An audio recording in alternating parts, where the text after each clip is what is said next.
Hello, everybody, and welcome back to Scrambling and Rambling with Becca and Greg. I'm one of your co-hosts, Greg. I've joined, as always, by the lovely and talented Becca. Becca, how are you doing today? Hello, I'm doing well. How are you doing? I am doing great, and I am really excited about our guest today because she has terrified me about the state that we live in. So, who do we have with us today, Becca? Yes, okay. I have my little introduction. Today's guest is a horror writer, hiker, and Trekkie. That's Star Trek Trekkie. She is the author of Maeve Fly, which won the Golden Poppy Octavia E. Butler Award and Splatterpunk Award and earned a Bram Stoker Award nomination. American Rapture, and the upcoming novel Headlights, a thriller that takes place in Colorado. She's CJ Leede. CJ, welcome. Thank you. Thanks so much for having me. This is cool. Thank you. Yeah, and I always like to start. Well, first of all, congrats on the upcoming book. Thank you. We'll talk about that, I'm sure, in a minute. But I like to start off by asking, like, what aspects of identity maybe got missed in the introduction, or, yeah. None. Those are all the things. I mean, I guess I should say definitely like Star Trek Trekkie, but also I do have a brief, I don't know, I have like a truncated hiking history. I set out to do a through hike on the PCT years ago and I made it like 1,100 miles, which was awesome. Um, Amazing. Yeah. but Wow. I love the outdoors, so it's cool to get to be here chatting to you all. So is Trekkie, so that I took off the internet, is that a play on words there? Did you mean the Star Trek Trekkie? No, no, Or I did you meant Star mean, Trek. okay. It's a, I think they did it with my first book because putting Trekkie in there, like Star Trek fans are so like sweet and kind, and my first book was insane, and so I think they were like, thought it would be sort of like endearing people to me. But I am a huge Trekkie. I go to Star Trek Con every year in Vegas, and I'm a big fan. Amazing. 1,100 miles on the PCT is nothing to, turn your nose up at. That is an impressive task. What was that like just going out, and did you do it solo or were you with people? I was with someone, and the first 700 were like, in the Mojave. So I started at the beginning and was going northbound, and man, that heat was crazy. I've never really experienced anything like it. And like 36-mile stretches, no water, and people are just so hardcore. Like I'm so amazed by everybody, and I think if I started it now, I'd like to think I could finish it, but I was like 23 and I was not hiking my own hike. I was getting like in my head about people passing me or you know what I mean? You can just kind of get in weird headspaces, but it was such a magical formative experience. And looking back, I'm like, oh my God, that totally made me who I am. And I would love to go back and finish it one day.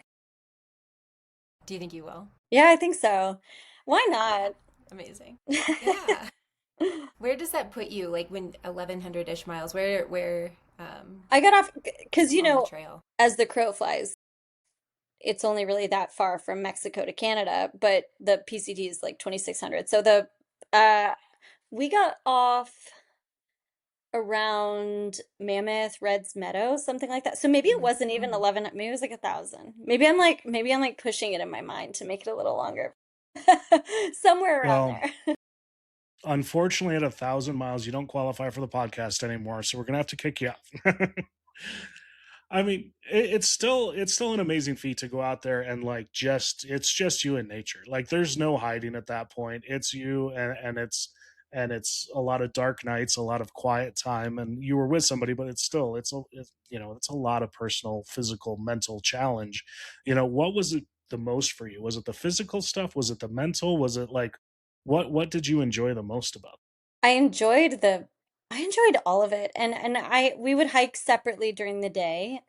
So I liked the total solitude, I loved like I feel like so few people get to experience what it's like to literally not see a human being for like days who you don't know, or like it? to not even sometimes, like every now and then I would hear an airplane and I'd be like, I can't even see it. Like I don't even know where humanity is. And I think it shifts perspective in a beautiful way, and you realize humans are not everything. You know, there's a lot of life here that isn't just us and doesn't revolve around us and thrives in places where we aren't. And that's a powerful thing. I feel like it's one of the most humbling things I do when I'm out on a trail. When I get by myself and you're looking around and you're like, well, this rock has been here for about 6 million years and I'm going to walk by it. And, how many other people will walk by it? And that's what I love. I tell people I hike until I have no bars and then I keep going. Like that's when the hike starts, is because Yeah. I'm not a through hiker because I like beds. But like I will definitely go in and do day hikes as much as I can because I love that feeling of just being away from it all. And all you can hear is, the birds, the wind, people don't understand that one of the best sounds in the world is a quaking aspen when the wind hits it and like you can actually hear it because that's all you can hear. I don't know. For me, I'm all for it. So good on you for doing that all in one sitting. Thank you. I mean, yeah, I'd love to do more. You should, I loved how you said that. I should have consulted you on my book. I'm still available. We can negotiate a fee later, but yep. Well, yeah, do you feel like even the through hike you did, or even just any hiking that you've done, do you feel like that has affected the way you write or come through in any way in your novels? Yeah, I think so. And especially this third book, which is my Colorado book, really was about that, was about kind of like our relationship to wilderness and nature and human sprawl, and Colorado being a place that is so known for the natural world and people come from all over to experience it. And also there is a lot of housing development happening and there's a lot of concrete being poured all the time, and that's kind of a fascinating thing to me. And um, it just sort of an is of human life at this stage, and um, I'm very interested in that. And I also want people to feel. I think a lot of folks feel that the outdoors are somehow not accessible in the way that they are. You know, like that there's somehow a barrier to entry. Like if you don't grow up in an outdoorsy family, I didn't really grow up in a big hiking family, or we never camped when I was a kid ever. But it is just there for people. And I think it's a cool thing when people realize that.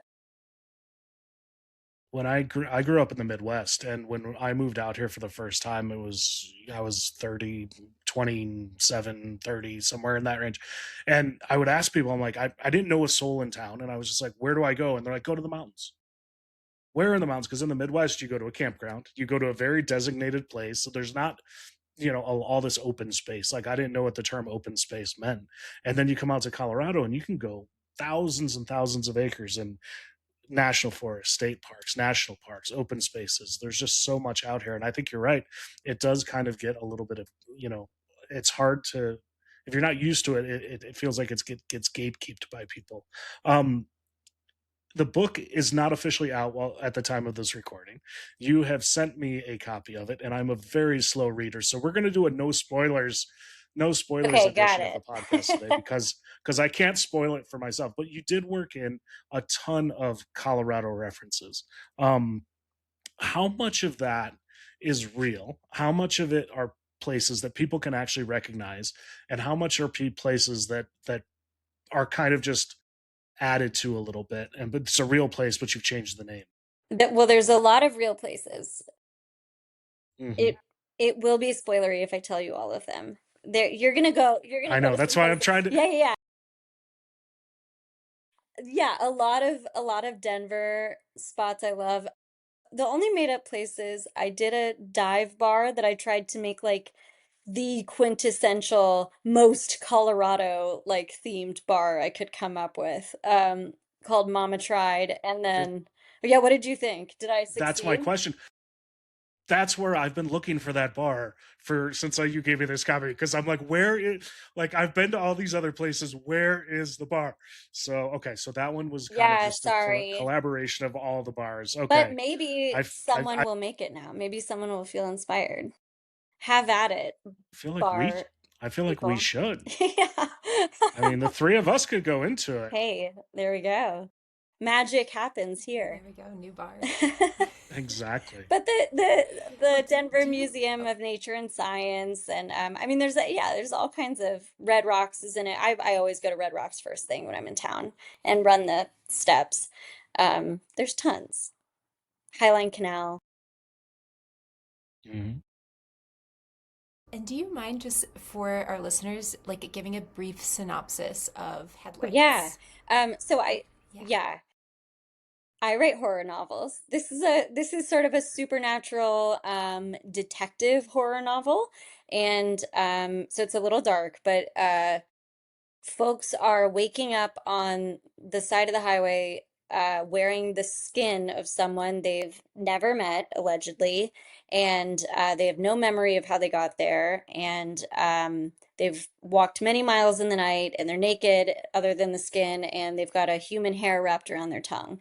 And the main character is the investigator who, wants to leave but is drawn back into the case and has like this long traumatic involved history in Colorado that becomes very much a part of the case. And shit gets weird and dark and scary. Oh my gosh, I love that. And what made you pick Colorado for the setting? I grew up spending a lot of time out there, and my family, I have a lot of family in Denver, and there was something like I grew up in Texas, and so for me, like I grew up in flatland, and I would get to Denver and I'd be like, okay, I don't get it. Like this, I'm not in the mountains. Like this is flatland like at home, and I just like Mhm. couldn't, as a kid, I didn't have an appreciation for the place. But as an adult, I really do. I look at it, it's this incredible city at the end of the Great Plains, which stretch across our whole, country and continent. And it's right at the base of these just massive, formidable Rockies. And there's something incredible to me about that. And Denver has such a rich history. I don't necessarily want to talk about, just to avoid spoilers, the other towns in the book right now, but yeah, I had a close relationship with some of these places, and just I think they're very special, and I think um they deserve to be talked about. What again? I'm struggling not to get You know, it's spoilers in here, hard. so I'm gonna pivot a little bit. But what drew you to horror as a genre of writing? Like for me, I write a lot of stuff, and it's very just like kind of my life, you know. And like maybe I'm not imaginative, but where does that come from? Where you kind of have that change in reality for your Or maybe books? you're braver than I am, and you don't have to use fiction as this sort of barrier. Um, I think for me, I love horror as a genre because we live with death all the time. Like it's just such a big part of life and this like whole sort of human mortal experience. And I like that it's a genre that doesn't really turn away from that. In fact, it sort of says like, let's sit with it, let's look at it, like let's go deeper into it. And fear too, death and fear being things that we do, for better or worse, live with. And so I love that about horror, and I think there's a lot of light to be found in going in deeper to the darkness sometimes of ourselves and what life is. Yeah, that's beautiful. Oh, I'm a poet, and a lot of my poet friends, when they read fiction, it tends to be horror, and I think that's why. There's something poetic about that. It's I very love that. I beautiful. love we got the poets out Yeah. here. We're Yes. killing it. Yes. I yeah, I so admire fiction writers and novelists because it's such a different world from the poetry world. Like they're both very different from each other, but there's so much that we learn from each other too, I think, and so much that like bleeds into the other that I think is really cool. It's a Yeah, yeah. and storytelling is so Um, human, yeah. however we do it and whatever Mhm. genre we Yeah. pick or sort of like how long or short or format. But yeah, it's really part of this cool shared thing that we're all doing. Yeah. Did you always know that you wanted to be a novelist? Is that like at what point did you decide to do that? I thought I was going to be a career academic. I wanted to be a historian, and I kind of like fell into writing in a weird way, but I was gonna take a year off and work in like fitness and save money and then go on that hike. And that whole time I kept thinking like, man, I kind of liked that like writing thing I did for a brief moment. And I couldn't stop thinking about it. And when I was on the trail, actually, somebody asked me like, what do you do? And I said, I think I want to be a writer. And I remember like that shocked me. I was like 20, I guess, yeah, I was 23. And then I really tried to do it. And it took many years until something sold and or they even that I finished something, but it's been awesome. For all of the aspiring writers that are out there, I have to ask this: what do you think is more important? Do you think the story, coming up with a good story, doing like pre-production on that story, or like the technical aspects of writing? Like, what is the most important part? I don't know that the technical matters all that much to me, at least to me. It's kind of like people who are like Yes. grammar sticklers. Like I just think that's like a waste of time and energy. Like if you're communicating an idea or a feeling, if you're conveying a message, that's all that language is for, and there's no reason to be like um there's no reason to gatekeep that or like be sort of elitist about it, in my opinion. I still have no idea how to put a comma in. I just I put them love wherever that. I want, and I'm like, eventually it'll work out. Yeah, I'm like, this is when to breathe. Okay, breathe, breathe, breathe, breathe. You It's an know, art. but I think some people get so hung up on like, I need to do an outline, or I need to follow this process. I need to do what I read in some internet blog or something like that. Like, what was your process to get a story from your imagination to a written For book? What's the me, process for you? every book is totally different. Like each one kind of has its own demands in terms of routine, kind of. With this book felt like, and this is kind of a nebulous answer, but this book felt to me like stumbling around in the dark for like 4 years, four and a half, five, whatever it took. And kind of just following these ideas and saying like where is that taking me, like where is and then finally realizing, oh, like this is what this book is about, and then going back and creating like structure and what I kind of want to say with the whole thing and making sure everything leads back to that. Um but honestly, I really feel like there's no rules, and if you feel like you're creating something that says something that matters to you, like what else is there? And I love horror is a very cool genre to me because it exists outside of formula. Like there's no a lot of genres are very formulaic and I love that, but there's no real mathematical structure to horror. You can do anything. It's a huge umbrella term. And so I play with the Mhm. detective thing, but it's a horror novel. It's crazy. There's ghosts. It's like make There are them no up. rules. You can just Yeah. make them We're up, all right? out here playing God in our I love worlds. that. Love it. Yeah. I think you mentioned like it taking a long time, right? Like once you made the decision to become a writer. And I think that is something that a lot of people don't realize, just the sheer amount of time and work Yeah.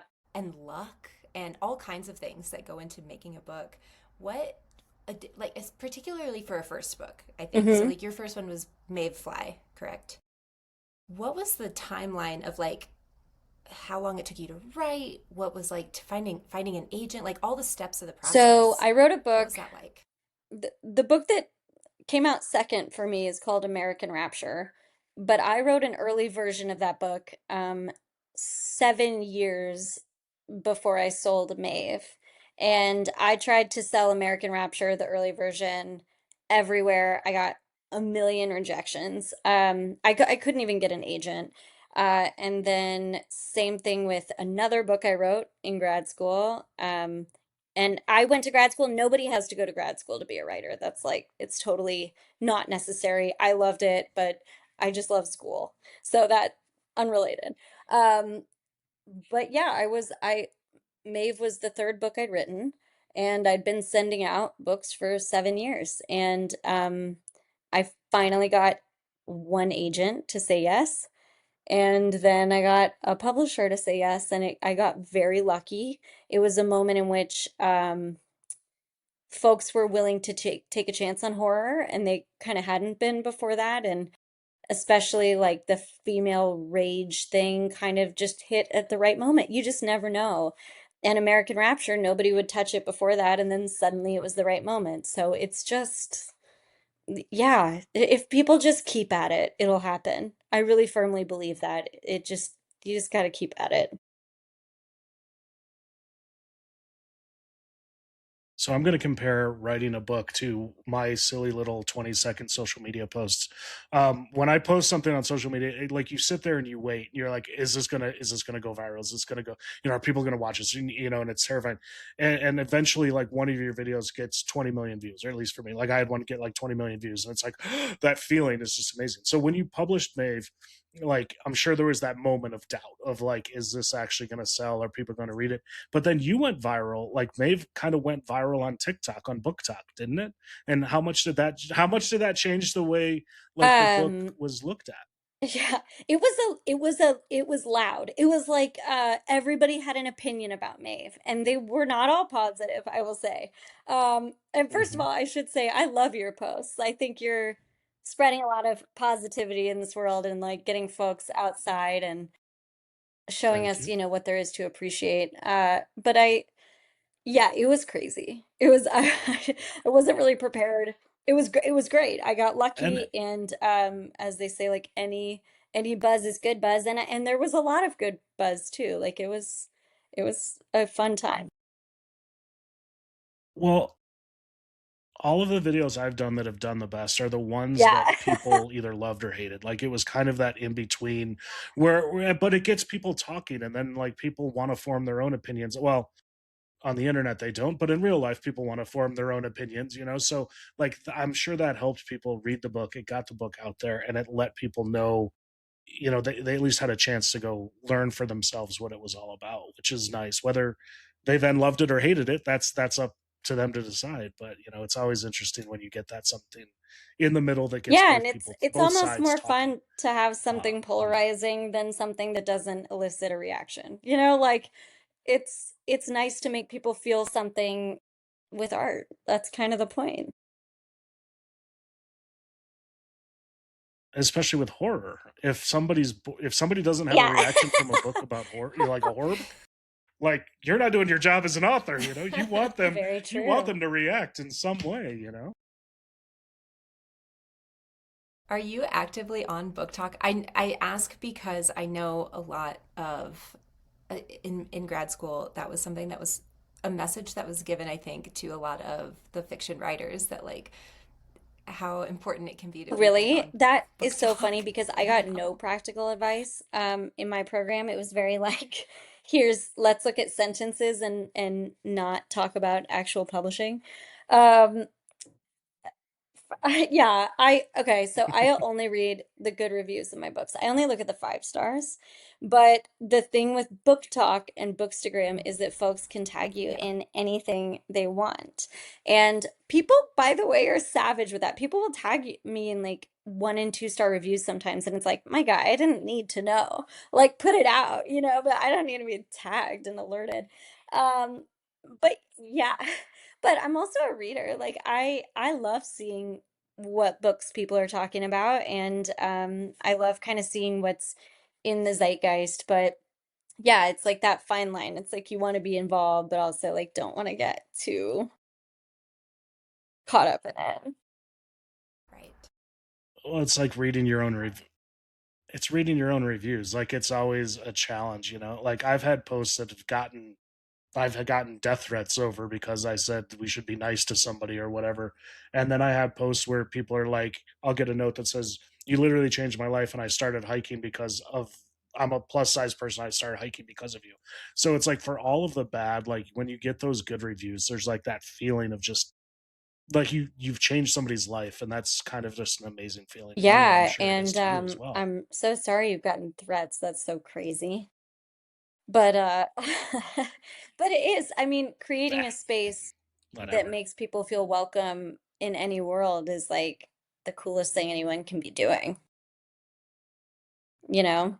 And that's it's not the Mhm. same, but I do try to I write flawed characters. And so I think we're all a little, Maeve is like that's like a different thing, but with certainly my second and third book, we're all a little flawed and we're all a little different and we're all who we are. And I try to write characters and worlds that really allow for anyone and everyone to be a part of it, and see themselves in it.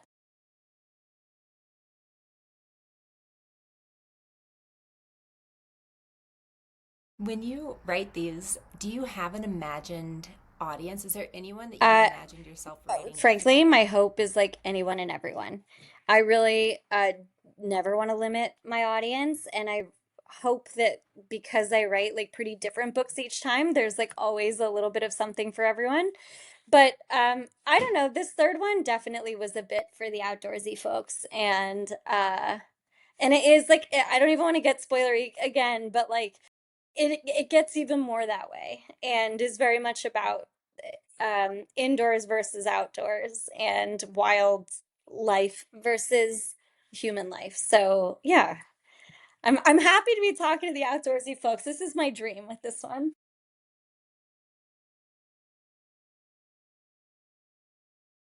I want to get back to the books so bad, but I also don't want to say anything because it's like I don't want to spoil anything, you know. So, when you were writing the book, like how much time did you spend like hiking in Colorado? Did you spend time outdoors in Colorado to kind of give Yeah, yourself inspiration? And what I kind of inspiration do you the draw from the sad part is outdoors? this is the sad story. I was gonna do this like 5-day ultra in Colorado, and I ended up having to cancel it because I had like a week left on edits, and I was like, I need these like full days to do it.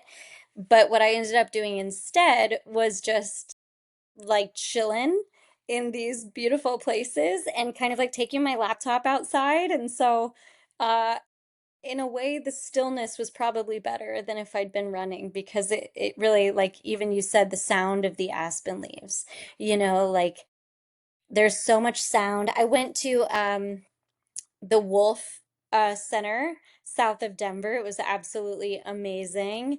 I drove the routes that my characters go in this. I spent a lot of time at Rocky Mountain Arsenal. I love the plains. I love bison. That was like such a special thing. And yeah, a lot of mountain towns. And I Mhm. I would just get out for little short hikes and try to sit and be, you know.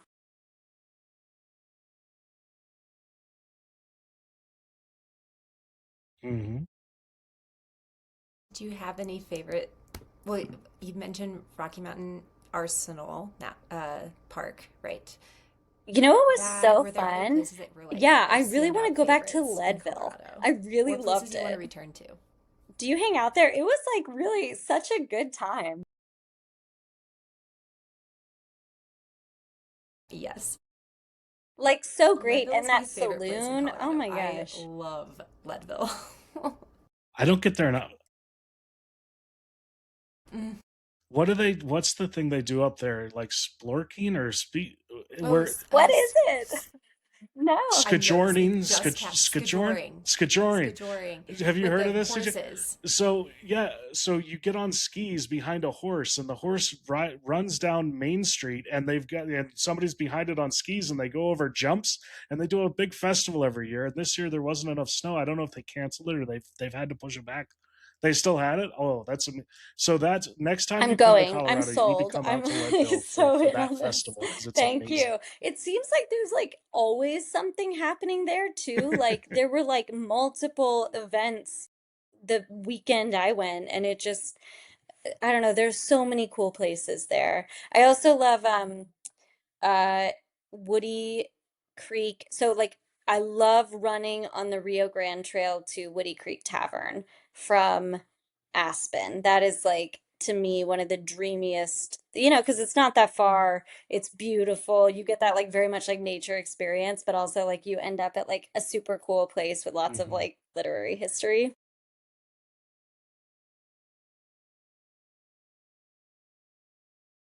Nice. Yeah, it's such a beautiful area. I love it Cool. up there. I've been section running the Leadville 100 course, and it's just been so beautiful. Yeah, it's just like a Wow. great excuse for me to just pop on up How to far in Leadville are all the you? time. But oh, I just love it there. Yeah, yeah. Okay, you two are both runner. That's so cool. Um, I've done a little over half of it now. So I've done about like 51, 52 miles. Yeah, it's I been don't even fun. know It's like if I fun. can call You myself. I so did you're an an ultra ultra runner as well last then? year. Perhaps? I hiked a lot of it. I ran a lot of it, but not all. Hmm. Yeah. Yeah, I feel that's like the that's the way. experience. That's It was awesome. I I feel loved like that's it. what I would most do it people are again doing. in a second. Just being outside all day is like the greatest.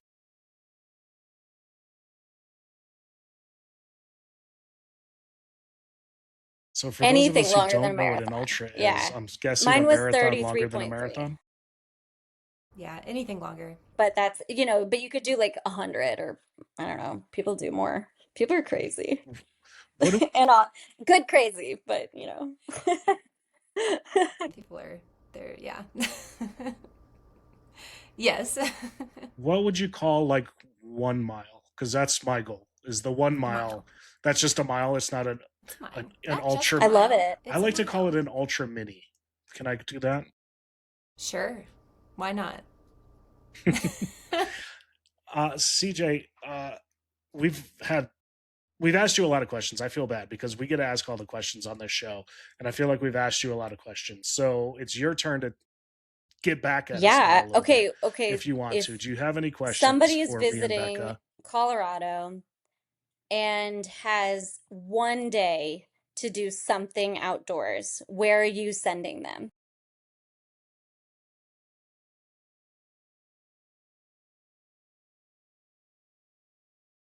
I have my answer. Go It's what for I it. do every time, Yeah, smart. especially if Yeah. they're flying into Denver and they are from sea level. So I'm not sending them like, into the 10,000 feet. Yeah. And they're there for a day. There is a park outside of Denver. I think it's in Morrison, Mount Falcon. If you go to the west trailhead, you don't have to do the whole incline up to the top. So you're already at the top. There's like a 3 or 4 mile loop that I have people do. And it's like you get beautiful views of, you can see some Whitecap Mountains to the west. You can see Denver to the east. You can see Red Rocks. And there's some like ruins, some historical ruins and signs That's talking about amazing. them. And it's a beautiful little trek. That's my favorite. That's what I always recommend. I'm not that nice. I tell them to go to Rocky Mountain National Park, and good luck to you. It's only going to be about 10,000 people there, but no, it depends. Like in the winter, for sure. I love taking people to Rocky in the winter because, well, it's like a whole different park when you're there in the winter, and it's just beautiful, covered in snow. Not quite as crowded and nice, but I think Lake Isabel would be one for me because it's only like 2 miles if you can get into Brainerd Lake, which used to be easy to get into. And then you get up to Lake Isabel. There's like that cascading water that comes down, and then you can pop up, and then just go to Netherland afterwards and enjoy some like cool Okay, vibes next in time I Netherland come because it's in, such a fun little doing it town, you all. know. Netherland is like, there you go. Well, we'll hit Leadville. We'll get to Buena Vista, which is Yes, another one of my favorite places. Love We'll do the it. whole tour Sounds of like amazing. the Continental Divide tour right there. that's perfect. Not enough. I am going, Do you come back to so there Colorado is that a very much? 5-day horror reader and writer summer camp happening this summer around like Colorado Springs. So I'm part of that. It's called Creep Away Camp, and I'm so stoked. Yeah. And then I've got an event in Denver, but Nice. I don't know. I think I'd like to go back and like properly, like I really haven't done Rocky Mountain. Like I need to do so much more, and it's just I'd love to do the Colorado Trail one day. It's on the bucket list. Me too. Yeah, same. I've seen you on Instagram, and we follow each other on Instagram, and you've been kind of touring a lot of these festivals and a lot of these workshops and a lot of that. How much do you love going around and I love meeting it. kind of I the mean, fans and it's the other authors in your they genre say and like just with kind of horror hanging out with them? readers and horror community, it's kind of like metalheads. It's like you would think everybody's scary, but they're like the kindest, sweetest, most genuine, welcoming people. And it's very much like anyone and everyone is welcome. And I love that. So, yeah, it just feels like such a freaking privilege and gift to get to go places. And it's like the more you go anywhere, the more you realize like we all just have so much in common and so much shared humanity as much as the algorithm wants us to think otherwise. Hmm.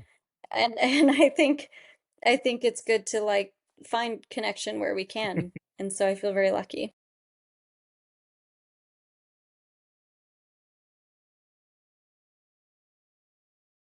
Absolutely. Um, yeah, every question I have left is a spoiler question, and I need to know the answers to this book because I haven't finished it yet. We let you out. Do you have any other questions for us before we get into the very serious, very Okay. strict I scrambling think, section? well, I Like would ask this is like legitimate questions here.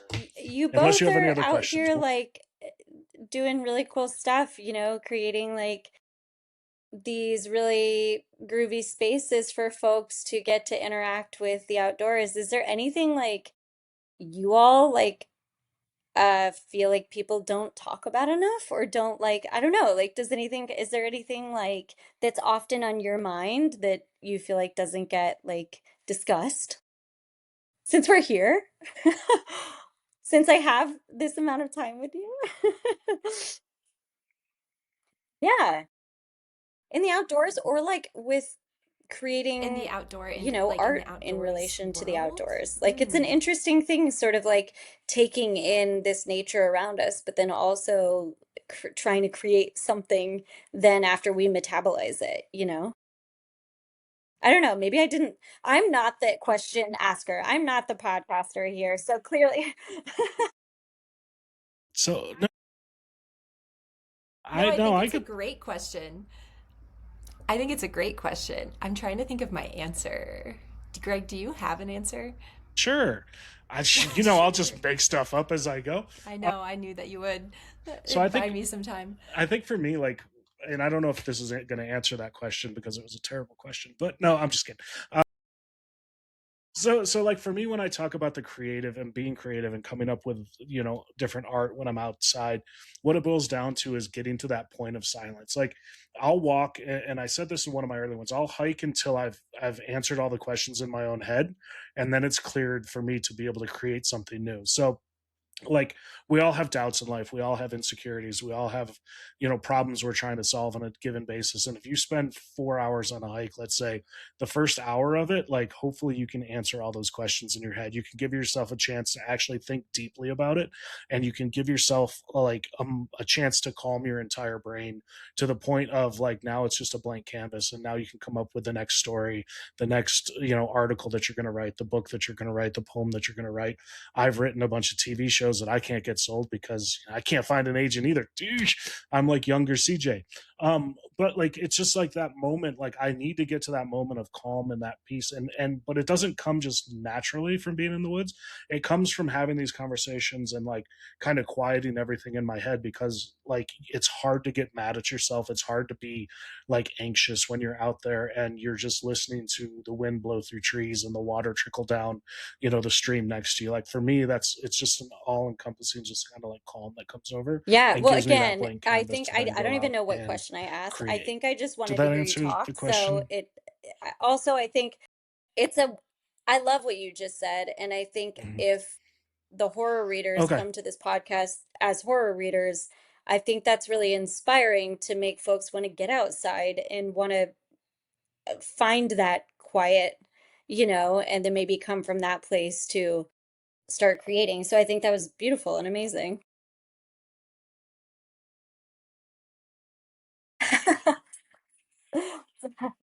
And for the horror readers, it's also terrifying to be by yourself in the middle of the woods where it's It's quiet, perfect. because like something's hunting you at that point. So just remember that it's terrifying. Well, and I think this kind of relates. I love what you said, Greg, and I think this kind of relates to something that was on my mind.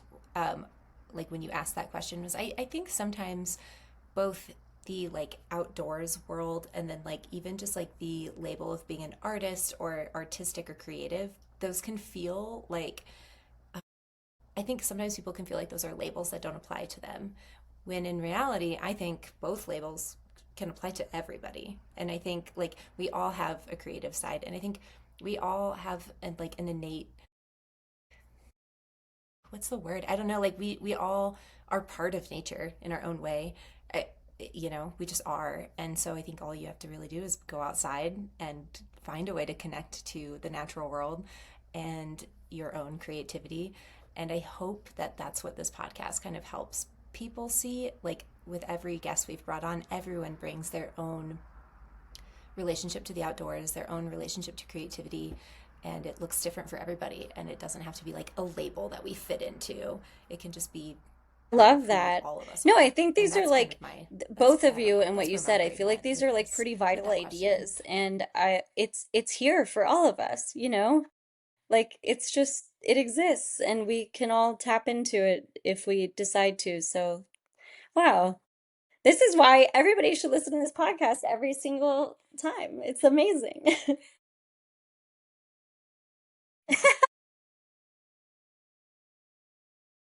That's right. Clip that. And Put that on the internet, now we have the everybody. tease. Yep, it's the perfect promo for the internet. I mean, it goes back to the touching grass thing. Like, I do think more people need to touch grass. And like, me and Becca both live downtown Denver, and you can hear cars drive by. All we were talking about before you got on, like ambulances and cars all day and night, and like the difference between our Monday through Friday life, or at least for me, it's Monday through Friday life, is in the city, like working, going to an office, doing all that, and then like you, going out Yeah. into the woods on Saturday and Sunday and actually being able to breathe again. Like not because of the air quality, but just like it's like a giant exhale when you get out into that environment for me. But I agree, and I think that's like such a nice thing that we have prioritized in our lives is to like do that. And I also think that people who live in like a downtown area like we do, like there are still ways I think to connect Yeah, and to Denver the Denver natural has so world much of that. even It's even in a amazing. city. It can, it just looks different, I think. So cool. The Highline Canal is like the Yeah. coolest thing ever. Yeah. Yeah, a lot of parks, a lot of, the river and yeah. Yeah. Yeah. And like I walk to work, which is nice. Like there's nothing, Yeah. as somebody who used to commute to work in a car and be stuck in there for like 30 minutes, there's nothing better than like a 15-minute walk to work where you're just like, especially when you're like leaving work for the day and you just get a walk. And it's just like, it's really nice. I wish I wasn't so fat. That hurts. No, I'm just kidding. This brings us to our I mean, this is one of the things that people stress out the most about our Okay. podcast is the scrambling section. This is the rapid fire. It's very competitive. The record was set, I think, a couple weeks ago. What was the record? Lenny recently got 24 24 questions Perfect. answered in three in minutes. 3 minutes. It's all trigonometry too, which makes it the trickiest part for people. Yep.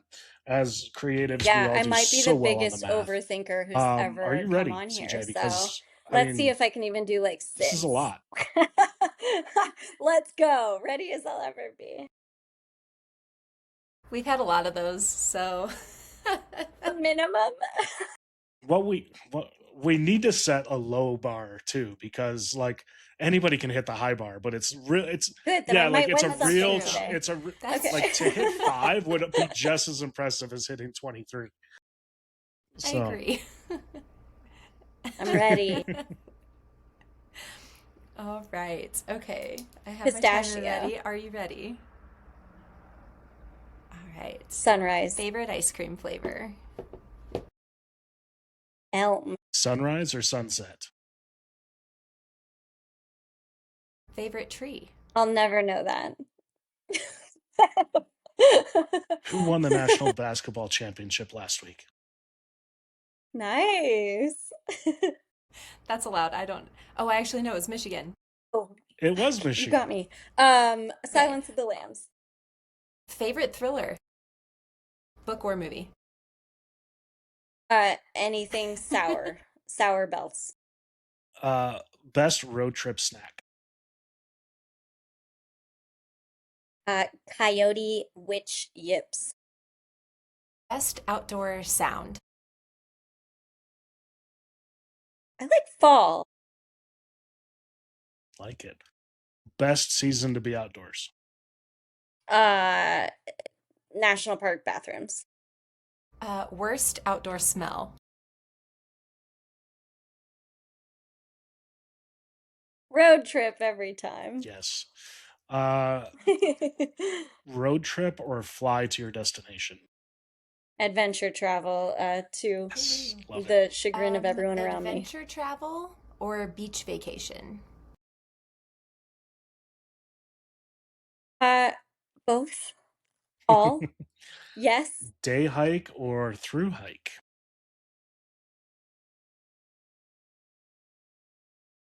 Fair. Oh, um, Okay. maybe Favorite national park? Grand Teton.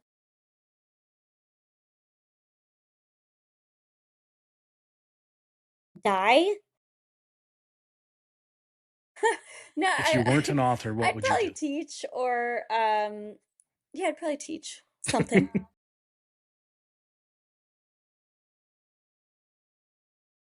Ooh, I mean PB&J is the classic for Best me. trail snack. Look at that. Post-hike meal, anything with pickles. I'm out I'm of like a real questions. pickle slut. Okay. Best Like post hike down the meal. juice, eat the jar, 50 pickles, happy. Wolf. I love the wolves. I love the wolves. What is your favorite animal? Probably a wolf. Probably, is this like the most basic answer? um, if you could turn into any animal, what You're would like, you yes. choose? No, that's a great answer. Wow. Coffee. Coffee girl. I'm actually drinking tea Um, for coffee once, or but I tea? I mainline Time is coffee up. all day every But you day, can answer so that one. We'll give it to you. life's blood. Oh my gosh. You actually did really well. That was 19, which was the And you Wow. probably before Lenny was winning. It was 19 was the winning time. So you moves you actually into did really well. second. And I blew it. I You were ran out like, of she's gonna be questions. real So, slow. This is good. I like, got you this. probably would have broke the record if it weren't for me. So I take full responsibility. She's talked enough. I don't need to know anymore. I was like, I came up with three questions. I was like, we got this. Oh. Well, we all need to know more Well, I guess I about you. should So, say how as like can an we intro. find it? So How do we like find out my more whole about sort of you and your project, books I coming live on out? the And when road does these Headlights come days, out? is like writing America book by book and kind of like trying to find pockets of this country that I think um might have issues, but mostly are really worth celebrating and have like a lot of uniqueness like everywhere does.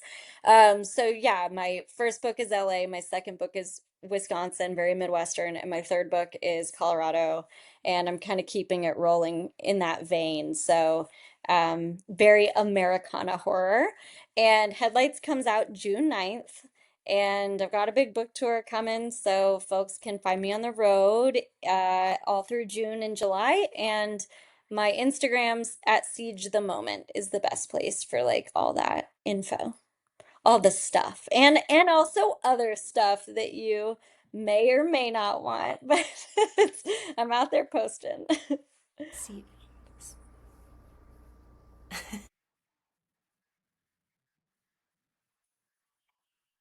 I've had a lot of fun following you on Instagram. It's been great to get to know you a little bit Thank and behind the you. I scenes feel of really the book lucky. tours and all of that. We It were living sounds like this you're California living life, you're and then living the the best fires life right came, and now. we just were like, where do we go? What do we do? And I love California still, but it's opened up our world in really cool ways. So I feel very lucky.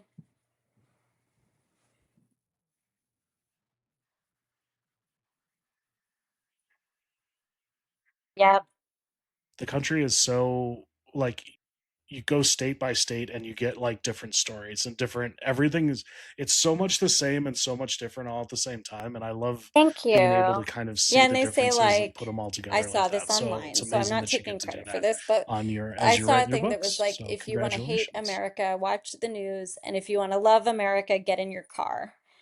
And it's also kind of like get on the trails, like get outside and I think there is so much to love and celebrate Mm-hmm. here, and I think it's good and important that we hold on to that and that we Mm-hmm. like share that and enjoy it.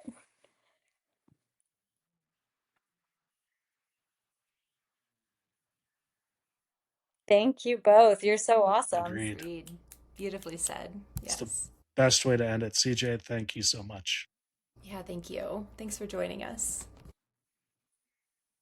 Well, that is all of our time for today. Thank you so much for listening to us ramble. Be sure to subscribe to the podcast, and you can follow us on Instagram at Scrambling and Rambling Pod. And if you want to reach out to us, maybe suggest a guest or give us feedback or whatever, you can email us at scramblingandramblingpod@gmail.com. Until next time, enjoy your rambles.